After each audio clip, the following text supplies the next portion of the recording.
Hi everyone, I'm Lindsay Essery, the owner and head designer of Ellie and Mac sewing patterns.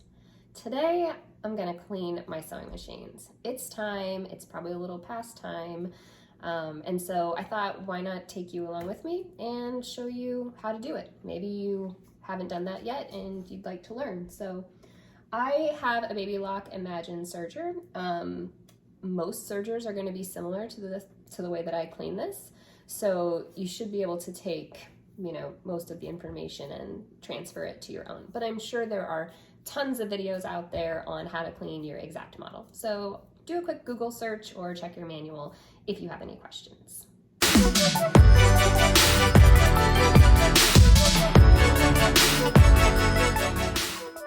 The first thing that you want to do is make sure that your machine is unplugged. That's very important because you wouldn't want to risk injuring yourself from shock or something like that. So unplug your machine, and then you want to remove the thread if you haven't already. So let's get that done.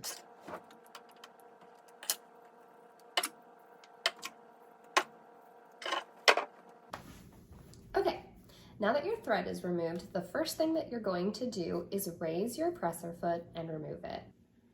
So raise your presser foot and find the lever in the back that you push, and it will release your presser foot. Okay, just set it aside. The next thing you're going to do is you're going to turn the stitch dial from standard to rolled hem. My current stitch dial is at the standard setting, and we're just going to turn that counterclockwise to the rolled hem setting. The reason that we change the setting on the stitch dial from the standard to the rolled hem is so that we can prevent the stitch fingers from bending or getting damaged while we're cleaning. The next step is to open the doors, and then we're going to actually remove the stitch plate. So you're going to need your flathead screwdriver and your Allen wrench that came with your machine. So when I went to get my Allen wrench, I realized that the one that I had, this one, I thought was for this machine, but it was actually for a different machine because it does not fit the screw there. So I went to Lowe's and I got a 2.5 millimeter, it's actually a metric set of Allen wrenches, but the problem is this one isn't curved. And so I thought, well, it's okay because it does that. So I got here and I tried it, and it's just that the space for the machine is not tall enough to allow for this sort of a tool. So this is not the kind of tool you want if you've lost yours and you don't have like a Baby Lock dealer nearby, or you don't have time to order it from the dealer. Then going to a hardware store is a great option. Just keep these things in mind. So this style does not work. I then went to another hardware store and they sell by the piece, and so I asked and they found me the 2.5 millimeter section, pulled it out, gave it to me. I went and paid for it and left, and it was misplaced. This is too small. It's the same size as I have. So I went to another store, and this time I got a pack of metric that goes all the way up to 8 from 0.5, and so this is the 2.5 millimeter Allen wrench, and this is going to be the one that is the winner. So I'm gonna take you back over to the machine and show you what to do. So you're going to use your flathead screwdriver that came with your machine. You're going to loosen that screw. Go ahead and place your screw somewhere safe that you're not going to lose it. All right, now we're going to use my Allen wrench. I will tell you that although my manual said 2.5 millimeter, that one was too big for some reason. So this is the 2 millimeter and it fit just right. So I don't know, but that's what's working for me. And you can loosen this in the front or in the back, whichever is easier for your hands to work with.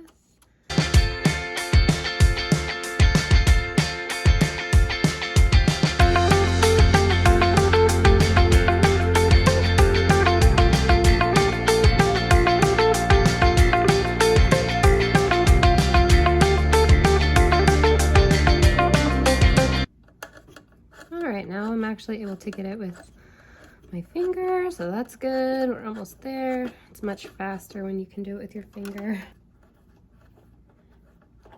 All right, be careful with your screw. Put it with the other one, and then you should be able to lift off. Okay.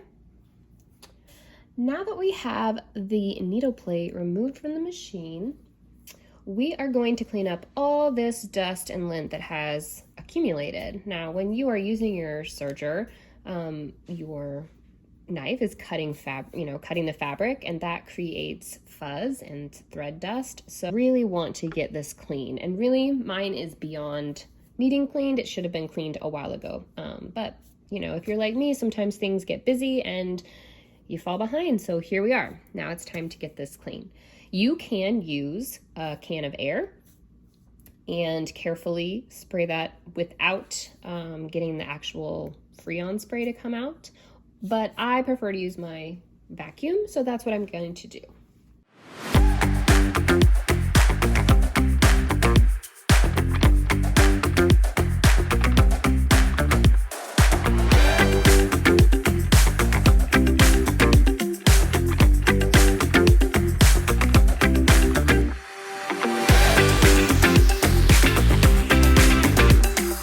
See me use this tool in the cleaning process. This is the lint cleaner that you get with your sewing machine.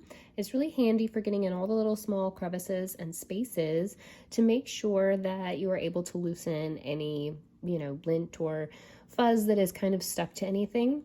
The can of air would probably be a little bit faster than the brush and vacuum method, but I sort of prefer this, at least at the moment, but you can use the other. Now that that is cleaned out, the next thing you can do is clean out this area where you thread your threads through. Whether it has the knob system or it has the automatic air threading system, you can still clean this out. So I went ahead and did it while I was doing the other part with the vacuum, but you can use the can of air to do this as well. Again, you just want to be sure that you're just moving the straw around and holding the can straight while you spray, so that that Freon isn't coming out while you spray. You don't want that on your machine. If you raise and lower your presser foot, that is opening the disc where this thread is coming through. So while you are spraying that can of air with the one hand, it helps if you can raise and lower the presser foot kind of at the same time. And that is it. So now you should have a really clean machine, and it's time to kind of put it back together. Okay, we are going to locate our needle plate again, and we're gonna install this back in. The needle plate looks like this, and on this edge, that's the right hand side, that's where we are gonna push it in like this. So I'm gonna just kind of start with that right side and put it in. If when you're putting it back in, you struggle a little, you can kind of adjust your side hand wheel a little, and that will kind of move things where they need to be. Okay, so you just want to kind of lower your needles into place and make sure that they are centered, okay, through those stitch fingers. Mine look good. I'm going to start with my flat screw using the flathead screwdriver. And I'm just gonna get that back in. Now, I'm not gonna tighten it all the way yet. I'm gonna leave it a little loose. And then I'm gonna get this Allen wrench screw in, because you wanna make sure that the needles stay centered in the stitch fingers. And so before I tighten everything, I'm gonna make sure that stays, the way that it's supposed to be.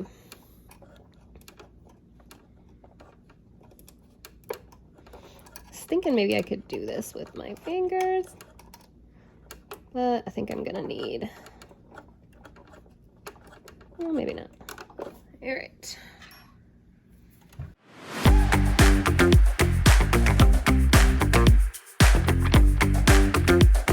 With the Allen wrench otherwise, so I advise you do that too. Okay, now take a look at your needle plate, make sure your stitch fingers are good and the center needles are centered really nicely with the stitch fingers. Okay, mine look really good there. So I'm gonna go ahead and tighten everything, these 2 screws, the rest of the way.